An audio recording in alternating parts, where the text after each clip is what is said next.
Well, you've actually compared weight to gay rights and so forth. Yeah. Explain that. I was basically just saying, like, you know how it would be like a the restroom thing. What do you mean? Like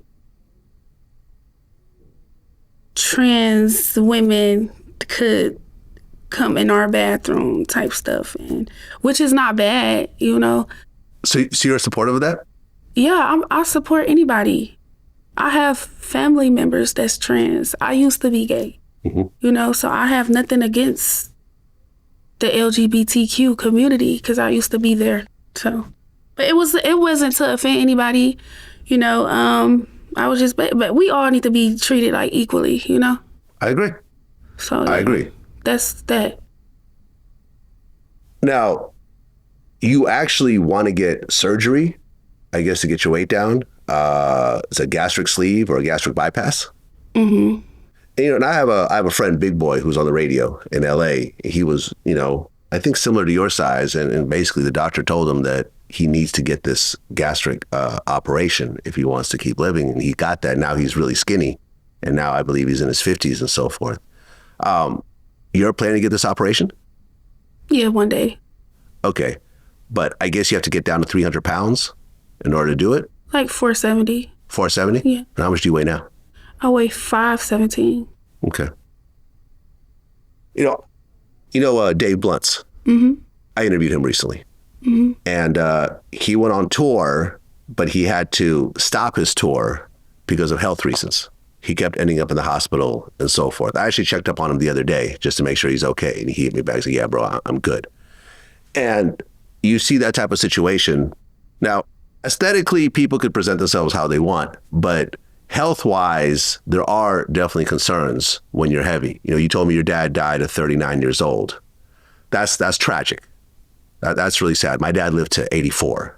You know, I was lucky enough to have my dad longer than you. And I'm sure that, you know, you're somewhat sad not getting to kind of experience some of the stuff with your dad right now. Do you worry? I mean, there's, of course, the visual part, but do you worry in terms of your health? Because as you get older, your body does have a harder time dealing with weight. And when you look at people, you rarely see a 70-year-old who's overweight. Usually people who, you know, last to an older age, they're usually, you know, relatively skinny. You know, you're in a situation, you know, I'm sure you love life.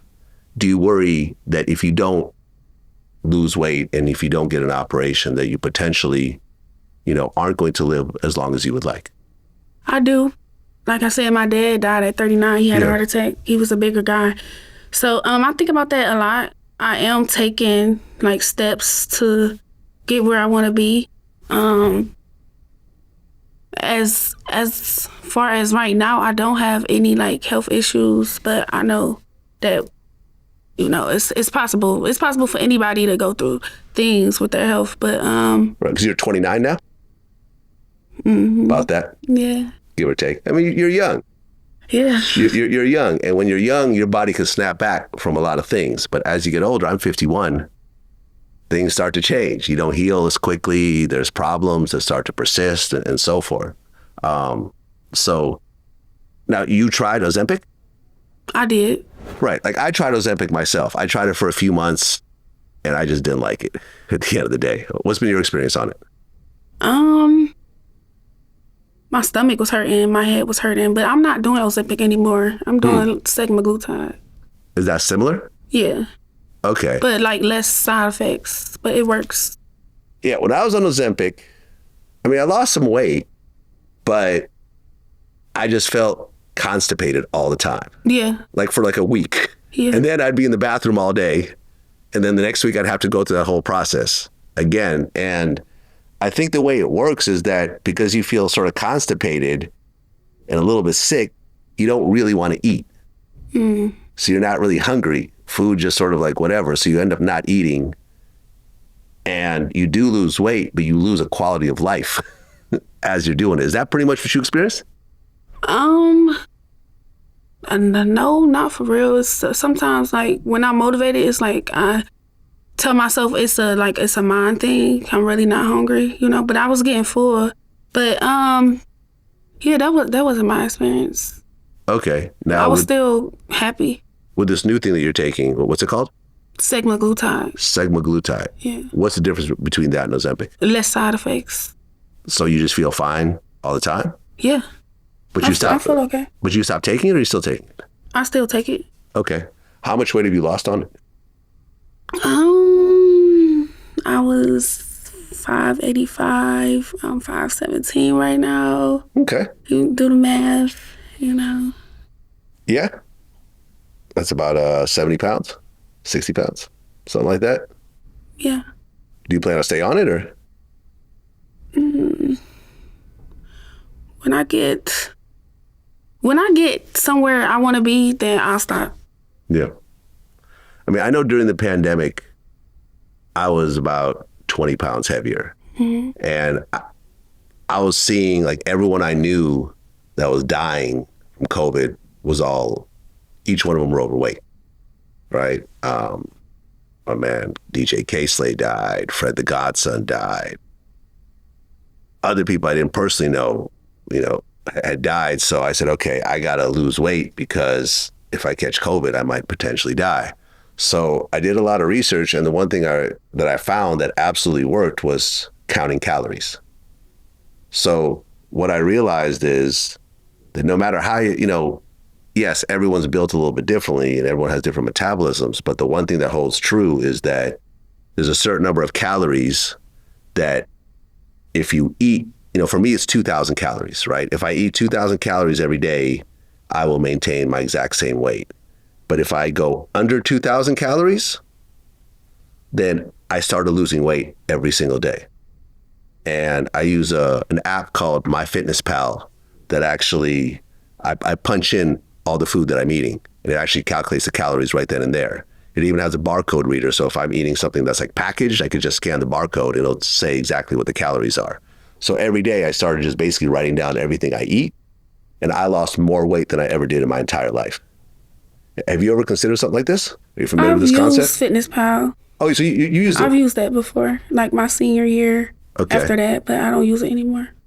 I mean, it's a pain in the ass to have to write down everything that you eat, but I feel like after doing that for maybe 6 months, I kind of understand the calories that are attached to different types of foods. So I know in my head, okay, today I went over my calories. I'm probably going to gain weight when I weigh myself tomorrow.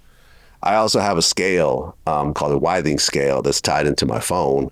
So whenever I weigh myself, it goes into my phone and shows the chart of where I am. Because I realize the more I weigh myself, the more I'm conscious of my weight and the food intake. And therefore, it allows me to sort of slow down when I know that I'm going to go over. Now, do you feel like, because I think we all suffer from eating to a certain degree. Like I love to eat. I'm a foodie. I eat out every single day. Do you feel like it's psychological with you that you just, you're addicted to food to a certain type of degree, or because that's what happened to me? No, I've never been addicted to food, and I've never felt like I was addicted to food. Yeah? Mm-hmm. So why do you think that you fluctuate in weight over the years? I don't know. A lot of times when I gain weight, I don't know that I'm gaining weight. So, I don't know. Now, you have a thyroid issue? Yeah, I do. It runs in my family. My brother was born without one. My grandma, has problems with her thyroid.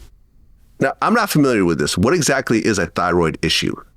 The thyroid controls like all the major organs in your body. It could control your metabolism. It could be, in my case, it's my metabolism. So you have a slow metabolism because of the thyroid issue. Yeah. Now, is this something that can be fixed through pills or an operation or anything else like that? You could take pills. Have you? I have. Did it make a difference? It did. So what happened? I don't know. I don't know. So explain to me the process when you actually have a thyroid issue, because I think a lot of people do go through this. And a lot of people like myself just assume that, okay, you're a certain type of weight because you eat a certain amount of food. But in your case, it's not actually like that, right? Mm-hmm. So what happens with the thyroid issue over time? I will take it to regulate it. And then if I go back for my checkup, if it's normal, they'll take me off of it. So it goes up and down. Gotcha. And also your name, Dank Demoss. How do you come up with that? My mom came up with Dank. She didn't know what Dank meant, but my name is Deja. Huh. So yeah, I guess she was just saying stuff and named me Dank. Okay, like where I grew up in the Bay, Dank means weed. Yeah. Is that what it means in Detroit also? Yeah. Okay. Are you a weed smoker? No, I used to be, but I don't smoke no more. Okay. And the Demoss part? That's my dad's last name. That's your dad's last name? Mm-hmm. Okay, gotcha.